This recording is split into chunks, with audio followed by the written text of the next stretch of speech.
అభ్యర్థిగా సత్యవేడు నియోజకవర్గ నారావారి కుటుంబ ఆశీర్వచనాలతో 24 ఎన్నికల్లో ఆది మూలంగాన్ని నిర్ణయించడం జరిగింది.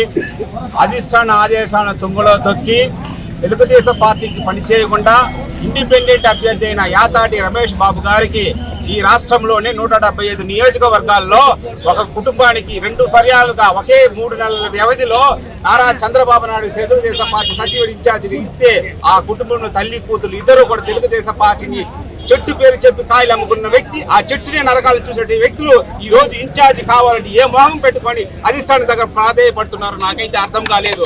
మన ప్రజాస్వామ్యంలో ఉన్నామా, రాజరికంలో ఉన్నామా, ఇది ఒకసారి గుర్తించుకోండి. ఎందుకంటే ఈ రోజు సత్యవేడు నియోజకవర్గానికి ఒక స్పెషలైజేషన్ ఉన్నది. ఈ యొక్క భారతదేశంలోనే శ్రీ సిటీ అనేది ఒక పక్క ఎయిర్వేస్ కానీ ఇట్లా రోడ్డు మార్గాన్ని కానీ సముద్ర మార్గాన్ని కానీ అతి దగ్గరలో అతి చేరు దాదాపు 40-50 కిలోమీటర్లు అన్ని ప్రయాణ వసతులు కలిగింది. ఈ యొక్క ఎస్సీజెడ్ మీద కొంతమంది అగ్ర కులస్తులు కండుబడి సత్యవేడు నియోజకవర్గానికి అభ్యర్థిగా టికెట్ కేటాయిస్తే అతన్ని ఓడగొట్టాలని మూకొమ్మిడిగా ఈ రాష్ట్రంలో కేవలం ఈరోజు నారా చంద్రబాబు నాయుడు గారు ప్రాతినిధ్యం వహిస్తున్న కుప్పంలో కూడా అతనికి అభ్యర్థి ఎవరంటే వ్యతిరేక అభ్యర్థి ఒక వైసీపీ అభ్యర్థి. కానీ సత్యవేడు నియోజకవర్గంలో కాంగ్రెస్ పార్టీ, టీఎస్పీ, వైసీపీ, ఇండిపెండెంట్లు ఒక పక్క కూలరు ఒక పక్క చెరుకు గుర్తు ఈ రోజు తెలుగుదేశం పార్టీ అని చెప్పుకుంటున్న వ్యక్తులు ఆ రోజు వారి యొక్క నిర్ణయాలు ఏం చేసినారు?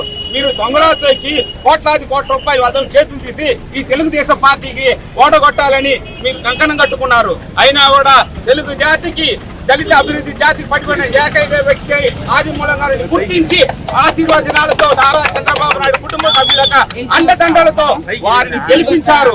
కానీ ఈ యొక్క కుతంత్రాలు నియంత్రణ ధోరణిలో అతన్ని ఇరికించి ఈ రోజు కొంతమంది ఇక్కడ ఉన్నటువంటి ఎర్రమట్టి, ఇసుక, గ్రావెల్ వాటిని దోచుకోవడానికి కోసం అతను ఎవరండి?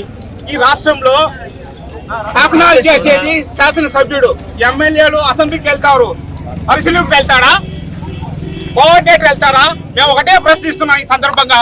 ఈ యొక్క భారతదేశంలో ఒక దళిత జాతిని అణచివేసే విధంగా ఈ యొక్క నిదర్శనం ఏదంటే ఈ యొక్క సభలో ఒక దళితుడు అవమానపరిచే విధంగా ఒక ఎమ్మెల్యేని ఆహ్వానించకపోవడమే మేము అడుగుతున్నాము.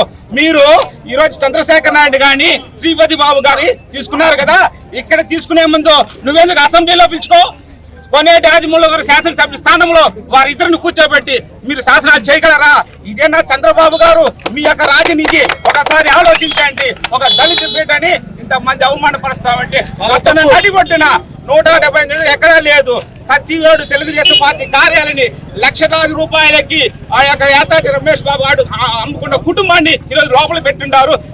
తెలుగుదేశం కార్యకర్తలు కుటుంబాన్ని అందరినీ రోడ్లో పెట్టున్నారు. ఎమ్మెల్యేని సైతం ఒక ఎమ్మెల్యే దళితుడు కాబట్టి మేమంతా వీధిలో ఉన్నాము. మీరు రాకూడదని మిమ్మల్ని ఓడగొట్టాలని కంకణ కొట్టుకున్న వాళ్ళు లోపల కూర్చోబెట్టారు. ఇది దయచేసి దీని మీద ఒక నిర్ణయం తీసుకొని దళిత జాతికి న్యాయం చేస్తారని మనవి చేసుకుంటున్నాను.